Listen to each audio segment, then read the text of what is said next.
We're going to make this the conclusion to the a-40 video that I tricked out, if you want to call it that. If you haven't seen that video, maybe you should, and I don't know, maybe you shouldn't see it either. We'll just let that be a surprise to you. Found this in my food pantry today. It's always a good thing to have transformers where their cans of soup are. I don't know if anyone else can identify with this or not. Could just be me that goes through that. So, considering the fact that Sansui started out with transformers as early as they did, I don't know if I would have expected a little bit more than this or not, maybe.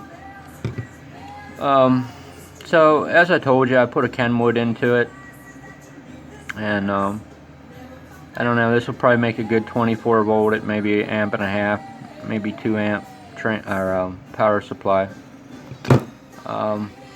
Did let me squeeze about another 15 watts out of it though. Probably hold up under a 4 ohm load if the transistors don't pop. So that's where we went with that. I found a bunch of odds and ends. This was a little template I used to put some AGC fuse clips on the board. Since the unit has no protection or no fusing to it, it's always a good idea to stick some fuses in there. And I don't know, maybe if you're a light listener, maybe 1.5 amp, 2 amp, or if you're not, you're going to need to go higher than that. So that was the template for that.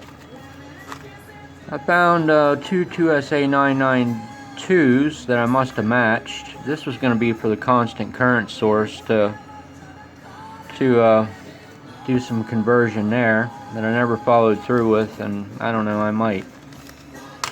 Not that it matters. Obviously, you can look on the schematic and figure this out. 2SC1827, 2SA769 was what was in it, and I put some TO3Ps in just because I could, just to see if I could, and it worked. I was able to get them in there, although I don't think I used a 2SC2580 in its complement, but it's just not dawning on me what I put in there. At any rate, this was in my other video. I couldn't get my words out, and I referred to this stuff as chewing gum, and Silpad just wouldn't come to mind. This is really cool stuff here. I'm gonna have to invest in some more of this if you can find it. If you never used this stuff, it's really cool. I played with it. I put a lighter up against it and put my finger on the other side just to see how long it would take to burn through, if it even did. It was a whole experience to me. I don't know, I'm old school. We didn't have stuff like this when, you know, just didn't have stuff like that.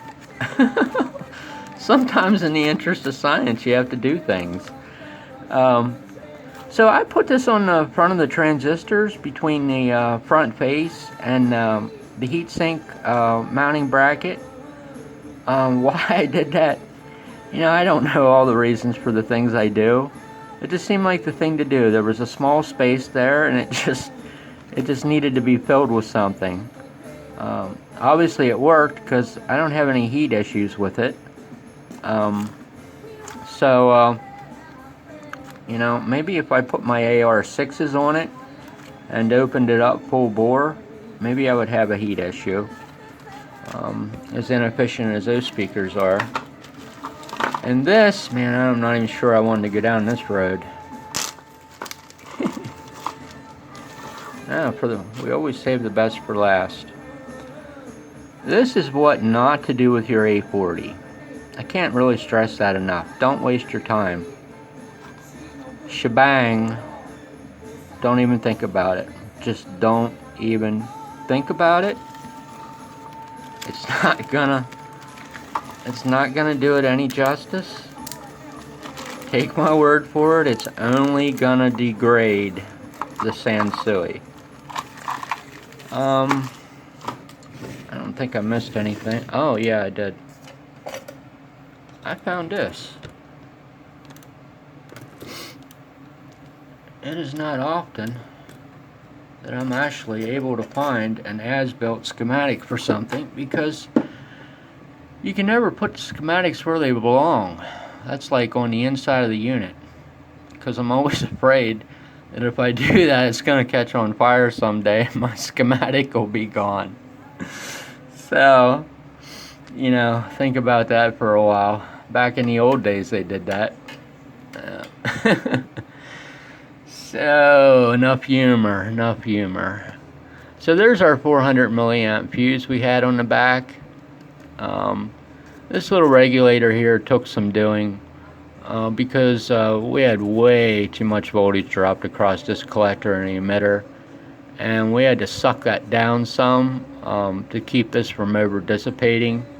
So I had to finagle it around for a while, and I ended up dropping I think about 50% of the voltage or so across that 112 ohms there, and actually got this down to like a watt. Yeah, I see I almost balanced it out, 1.48 and almost a watt here. So it was a seesaw to balance these guys. Running at 16.6 volts on this little tiny fan, which I'm guessing is probably 6 CFM at best. And you know, it's probably honestly a few dB louder than it is at 12 volts. But the problem was when I turned the volume up, like probably when I had my AR6s on it, the fan couldn't keep up with the volume control. So I just started stepping this up to zoom it along a little longer. So there's our relay contacts and our coil down here. This was suspicious to me. I can't make sense of this. A 2-watt resistor there. I'm almost thinking the problem I had was I don't even know the word for it. Very compulsive, or very, I don't know, I can't come up with a word. Very particular about circuits and how they work. And I probably needed to drop the Zener voltage a couple hundred millivolts, and I had stubborn Zeners, so I probably dropped it just by putting a 330 there, and I probably only had a 2-watt. That's what I'm guessing happened. And I can tell you this is a 10K NTC thermistor because it's pulled down with 10K. This I think I got at All Electronics. There's our set point, our hysteresis feedback, which gives us I think it was around 10 degree between turn off and turn on. No big science to it, but it you know, it took a lot of time to implement the board in there and measuring everything out. I mean, I can't even tell you how long it took me to get that little bugger in there. So I think we're going to call this the end of the a-40, because I don't really think that I've left any stone unturned with it. I've told you about every single thing you can do with this little a-40. So we're going to call this the end of the video. I appreciate you watching. Thanks for your time, and have a good day.